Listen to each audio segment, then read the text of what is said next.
Hi, computer ഗ്രാഫിക്സിൽ line ഡ്രോയിങ്ങിന് വേണ്ടി രണ്ട് algorithms use ചെയ്യുന്നുണ്ട്. DD അൽഗോരിതം, അതായത് ഡിജിറ്റൽ ഡിഫറൻഷ്യൽ അനലൈസർ അൽഗോരിതം അല്ലെങ്കിൽ DDA. പിന്നെ രണ്ടാമത്തെ അൽഗോരിതം ബ്രസൻഹാം ലൈൻ ഡ്രോയിങ് അൽഗോരിതം. ഇവിടെ നമുക്ക് DD അൽഗോരിതത്തിനെ പറ്റി ഡിസ്കസ് ചെയ്യാം. ഈ ഒരു സെഷനിൽ ഡിസ്കസ് ചെയ്യുന്നത് basic concept of A line, DD algorithm, example problem four DD algorithm, drawbacks of DDA. DDA പറ്റി ഡീറ്റെയിൽ ആയിട്ട് പറയുന്നതിന് മുന്നേ ലൈൻ കൺസെപ്റ്റിനെ പറ്റി പറയാം. ബേസിക് ലൈൻ ഇക്വേഷൻ എന്ന് പറയുന്നത് y = mx + c, where m എന്ന് പറയുന്നത് സ്ലോപ്പ് ഓഫ് ദി ലൈൻ ആണ്. സ്ലോപ്പ് കണ്ടുപിടിക്കാനുള്ള equation m = y2 - y1 / x2 - x1. ഇവിടെ y2 y1 ഉം x2 x1, അതായത് ഒരു ലൈൻ എന്ന് പറയുമ്പോൾ ലൈനിന് രണ്ട് എൻഡ് പോയിന്റ്സ് ഉണ്ട്. അതായത് ഇനിഷ്യൽ പോയിന്റും ഉണ്ട്, ഒരു ഫൈനൽ പോയിന്റും ഉണ്ട്. ഇനിഷ്യൽ പോയിന്റ് എന്ന് പറയുന്നത് x1 y1, ഫൈനൽ പോയിന്റ് എന്ന് പറയുന്നത് x2 y2. എമ്മിൻ്റെ വാല്യൂ അനുസരിച്ച് നമുക്ക് മൂന്ന് കണ്ടീഷൻസ് ഇവിടെ ഉണ്ട്.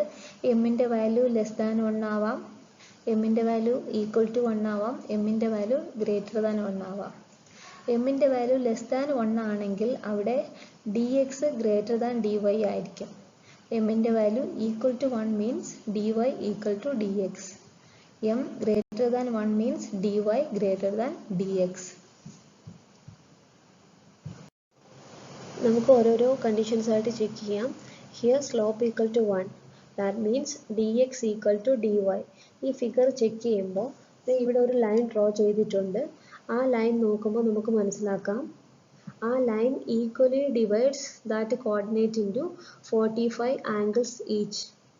So here dx = dy.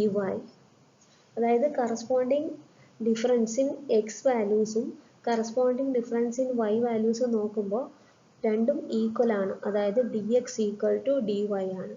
ഈ ഒരു കേസിൽ നമ്മൾ എക്സിൻ്റെ വാല്യൂ ഓരോ പോയിന്റ് ഇൻക്രിമെന്റ് ചെയ്യുന്നു, അതുപോലെ വൈയുടെ വാല്യൂ ഓരോ പോയിന്റുമായിട്ട് ഇൻക്രിമെന്റ് ചെയ്യുന്നു. സപ്പോസ് 10, 11 ആണ് പോയിന്റ് എങ്കിൽ x = 10 + 1, അതുപോലെ y = 11 + 1, അങ്ങനെ ഇൻക്രിമെന്റ് ചെയ്ത് പോകും.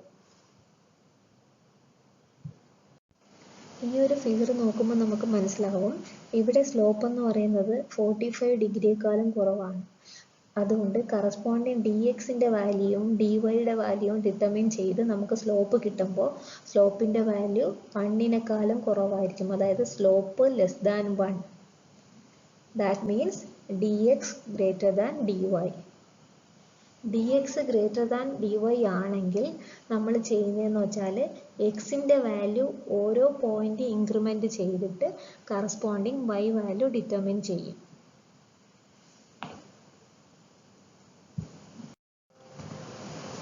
നെക്സ്റ്റ് കണ്ടീഷൻ ചെക്ക് ചെയ്യാം. ഈ ഒരു ഫിഗറിലുള്ള ലൈനിൽ നമുക്ക് മനസ്സിലാക്കാം ഇതിൻ്റെ ആംഗിൾ > 45 ഡിഗ്രി ആണ്. അപ്പോൾ അതിൻ്റെ കറസ്പോണ്ടിങ് എക്സ് ഡിഫറൻസും y ഡിഫറൻസും നോക്കുമ്പോൾ, അതായത് x1 - x2 ഉം y1 - y2 ഉം നോക്കുമ്പോൾ നമുക്ക് മനസ്സിലാവും dy > dx, അതായത് സ്ലോപ്പ് m > 1. ആ ഒരു കേസിൽ നമ്മൾ dy > dx ആണെങ്കിൽ we sampled at y intervals. That means y = y + 1 and find corresponding x value. That means yയുടെ വാല്യൂ 1 വീതം ഇൻക്രിമെന്റ് ചെയ്യുന്നു, കറസ്പോണ്ടിങ് എക്സിൻ്റെ വാല്യൂ ഡിറ്റർമിൻ ചെയ്യുന്നു. എക്സിൻ്റെ വാല്യൂ ഡിറ്റർമിൻ ചെയ്യുന്നത് x = current value of x + 1 / slope. ഈ രണ്ട് ഫിഗറിൽ ഫസ്റ്റ് ഫിഗർ നമുക്ക് ഫെമിലിയർ ആണ്. സാധാരണ നമ്മൾ പേപ്പറും പേനയും വെച്ച് വരയ്ക്കുമ്പോൾ, അതായത് ഇതാണ് വേൾഡ് കോർഡിനേറ്റ് സിസ്റ്റം എന്ന് പറയുന്നത്. ഈ സെക്കൻഡ് ഫിഗറാണ് കറസ്പോണ്ടിങ് ഡിസ്പ്ലേ മോണിറ്ററിൽ എങ്ങനെയാണെന്നുള്ളത്. അതിൽ എക്സ് ആക്സിസ് നമ്മുടെ സ്ക്രീനിൻ്റെ ടോപ്പ് മോസ്റ്റ് ലെഫ്റ്റ് കോർണറാണ് 0, 0 പൊസിഷൻ. ആക്ച്വലി നമ്മുടെ കമ്പ്യൂട്ടറിൻ്റെ മോണിറ്റർ അല്ലെങ്കിൽ സ്ക്രീൻ എന്ന് പറയുന്നത് നമ്പർ ഓഫ് പിക്സൽസ് ചേർന്നതാണ് നമ്മുടെ സ്ക്രീൻ എന്ന് പറയുന്നത്. ഇത് ഓരോന്നും കറസ്പോണ്ടിങ് പിക്സലിനെയാണ് ഇൻഡിക്കേറ്റ് ചെയ്തേക്കുന്നത്.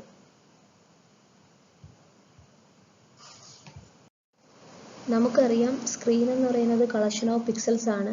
അപ്പോൾ ഒരു ഒബ്ജക്റ്റിനെ സ്ക്രീനിൽ റെപ്രസെൻ്റ് ചെയ്യണമെങ്കിൽ അതിനെ അതിൻ്റെ കറസ്പോണ്ടിങ് പിക്സലായിട്ട് കൺവേർട്ട് ചെയ്യണം.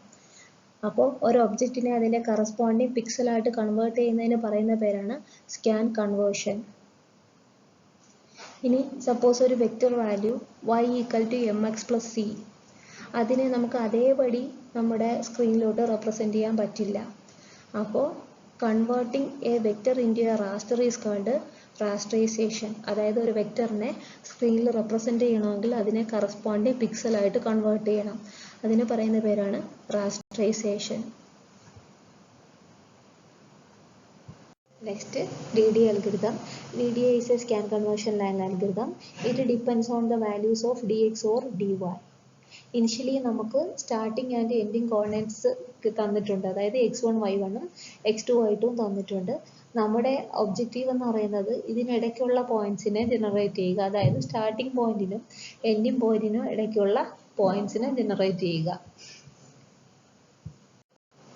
നെക്സ്റ്റ് അൽഗോരിതത്തിൻ്റെ കറസ്പോണ്ടിങ് ഇംപ്ലിമെൻറ്റേഷൻ എങ്ങനെയാണെന്ന് നോക്കാം. Initially here given x1 y1 and x2 y2. അതിൽ നിന്ന് നമുക്ക് dx, dy, m എന്നിവ കാൽക്കുലേറ്റ് ചെയ്യാം. dx = x2 - x1, dy = y2 - y1, slope m = dy/dx. നമ്മുടെ ഒബ്ജക്റ്റീവ് എന്ന് പറയുന്നത് ഇനിഷ്യൽ പോയിന്റിൽ നിന്ന് ഫൈനൽ പോയിന്റിലോട്ട് ലൈൻ ഡ്രോ ചെയ്യുക. ഇവിടെ ലൈൻ ഡ്രോ ചെയ്യുക എന്ന് പറയുന്നത് നമ്മൾ ഓരോ പിക്സലും ഇതിനിടയ്ക്കുള്ള ഓരോ പിക്സലും കളർ ചെയ്ത് അങ്ങനെ ഇൻക്രിമെൻ്റ് ചെയ്താണ് ഫൈനലിലോട്ട് എത്തുന്നത്. അപ്പോൾ ഇനിഷ്യൽ പോയിന്റിനും ഫൈനൽ പോയിന്റിനും ഇടയ്ക്ക് എത്ര പിക്സൽ പൊസിഷൻസ് ഉണ്ട് എന്ന് നോക്കണം. അതായത് നമ്പർ ഓഫ് സ്റ്റെപ്സ് നമ്മൾ ഡിറ്റർമിൻ ചെയ്യണം. അതിനു വേണ്ടിയാണ് സ്റ്റെപ്പ് എന്ന് പറയുന്ന വേരിയബിൾ യൂസ് ചെയ്യുന്നത്. dxഉം dyയും കണ്ടുപിടിച്ചതിന് ശേഷം അതിൻ്റെ വാല്യൂസ് കമ്പയർ ചെയ്യുക. dx ആണ് ലാർജർ എങ്കിൽ സ്റ്റെപ്പ് എന്ന് പറയുന്നത് dx ആണ്, അതർവൈസ് സ്റ്റെപ്പ് എന്ന് പറയുന്നത് dy ആണ്. ഇവിടെ അബ്സല്യൂട്ട് വാല്യൂ ഓഫ് dxഉം dyയും ആണ് കമ്പയർ ചെയ്യുന്നത്. അതായത് സൈൻ ഒഴിവാക്കിയിട്ട് മാഗ്നിറ്റ്യൂഡ് മാത്രമേ നോക്കുന്നുള്ളൂ. അപ്പോൾ നമ്പർ ഓഫ് സ്റ്റെപ്സ് ഡിറ്റർമിൻ ചെയ്തു. അടുത്തത് ഫസ്റ്റ് x1 y1 ആണെങ്കിൽ തൊട്ടടുത്ത പിക്സൽ പൊസിഷൻ നമുക്ക് വേണം. അപ്പോൾ അതിനു വേണ്ടി എക്സിൻ്റെയും വൈയുടെയും കറസ്പോണ്ടിങ് കോർഡിനേറ്റ് വാല്യൂസ് ഇൻക്രിമെൻറ്റ് ചെയ്യണം. അത് എത്രത്തോളം ഇൻക്രിമെൻറ്റ് ചെയ്യുന്നു എന്നതാണ് എക്സ് ഇൻക്രിമെൻറ്റും വൈ ഇൻക്രിമെൻറ്റും. എക്സ് ഇൻക്രിമെൻ്റ് എന്ന് പറയുന്നത് dx/സ്റ്റെപ്പ്, വൈ ഇൻക്രിമെൻ്റ് എന്ന് പറയുന്നത് dy/സ്റ്റെപ്പ്. അപ്പോൾ നമ്മുടെ കയ്യിൽ ഇൻക്രിമെൻ്റ് ഉണ്ട്, നമ്പർ ഓഫ് സ്റ്റെപ്സ് ഉണ്ട്. നമുക്ക് ഇനിഷ്യൽ പോയിന്റ് മുതൽ ഫൈനൽ പോയിന്റ് വരെ വരയ്ക്കണം. അപ്പോൾ അതിനുവേണ്ടി നമുക്ക് ലൂപ്പ് യൂസ് ചെയ്യാം. For i = 1, i <= step i++. അവിടെ നമുക്ക് ഇനിഷ്യലി ആദ്യം നമ്മുടെ കയ്യിൽ x1 y1 ഉണ്ട്, അതങ്ങ് വരയ്ക്കണം. അപ്പോൾ അതിനുവേണ്ടി ഒരു കറസ്പോണ്ടിങ് കളർ വെച്ചിട്ട് അങ്ങ് മാർക്ക് ചെയ്യുകയാണ് ചെയ്യുന്നത്. അപ്പോൾ പുട്ട് പിക്സൽ x1 y1, 2 എന്ന് പറയുന്നത് ഒരു കളറാണ്. അപ്പോൾ x1 y1 pixel position mark ചെയ്തു, അതായത് കളർ ചെയ്തു. അതിനുശേഷം തൊട്ടടുത്ത പൊസിഷൻ വേണം. അതിനുവേണ്ടി x1 = x1 + x increment, y1 = y1 + y increment. Loop increment ചെയ്ത് ഫൈനൽ പൊസിഷനിലോട്ട് എത്തുന്നു. ആ കറസ്പോണ്ടിങ് പോയിന്റ്സ് എല്ലാം മാർക്ക് ചെയ്യുന്നു. ഇതാണ് കറസ്പോണ്ടിങ് ഇംപ്ലിമെൻറ്റേഷൻ. നമുക്കിനി ഒരു പ്രോബ്ലം ചെക്ക് ചെയ്യാം. Given x1 y1 = 20 10, x2 y2 = 30 80. First determine dx, dy and then slope. Here we get slope = 0.8, that is less than 1. Slope less than 1 ആണെങ്കിൽ നമ്മൾ ഓൾറെഡി പറഞ്ഞു dx > dy. ആ ഒരു കേസിൽ എക്സിൻ്റെ വാല്യൂ നമ്മൾ യൂണിറ്റ് ഇൻ്റർവെൽസ് ഇൻക്രിമെൻറ്റ് ചെയ്യും. കറസ്പോണ്ടിങ് y വാല്യൂ ഡിറ്റർമിൻ ചെയ്യും. കറസ്പോണ്ടിങ് y വാല്യൂ എന്ന് പറയുന്നത് current value of y plus സ്ലോപ്പിൻ്റെ വാല്യൂ, അതായത് m. പ്രോബ്ലത്തിലോട്ട് വരാം. കറണ്ട് വാല്യൂ ഓഫ് xy എന്ന് പറയുന്നത് 20 10. അപ്പോൾ നെക്സ്റ്റ് വാല്യൂ യൂണിറ്റ് ഇൻ്റർവെൽസ് എക്സിൻ്റെ വാല്യൂ കൂടും, അതായത് 20 + 1 21.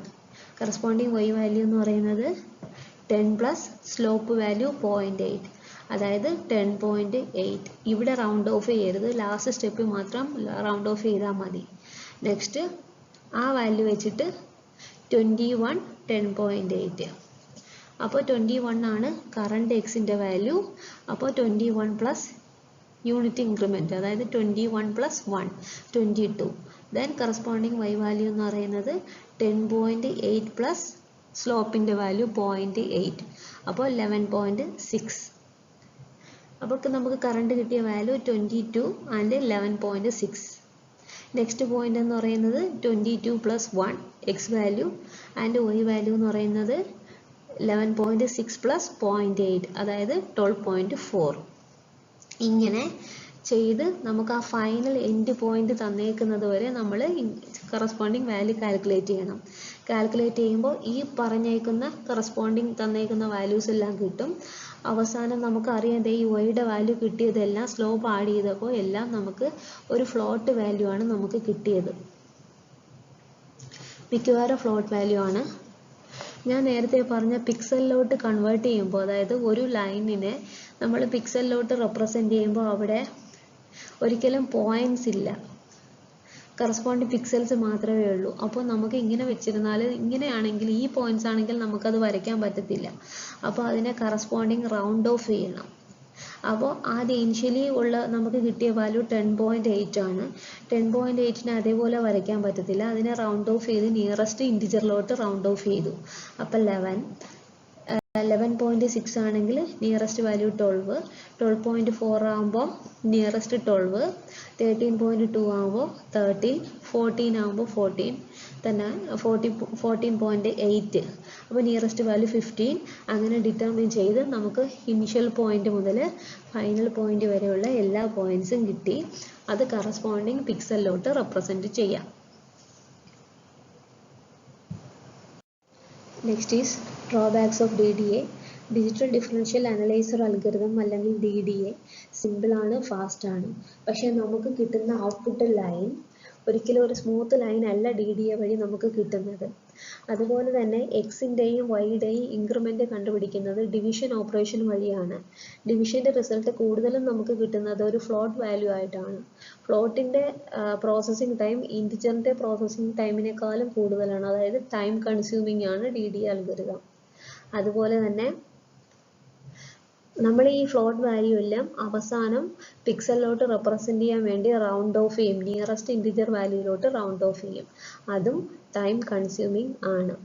അതുകൊണ്ട് നമ്മൾ യൂസ് ചെയ്യുന്ന വേറൊരു എഫിഷ്യൻ്റ് ആയിട്ടുള്ള അൽഗോരിതമാണ് Bresenham line drawing algorithm. Thank U.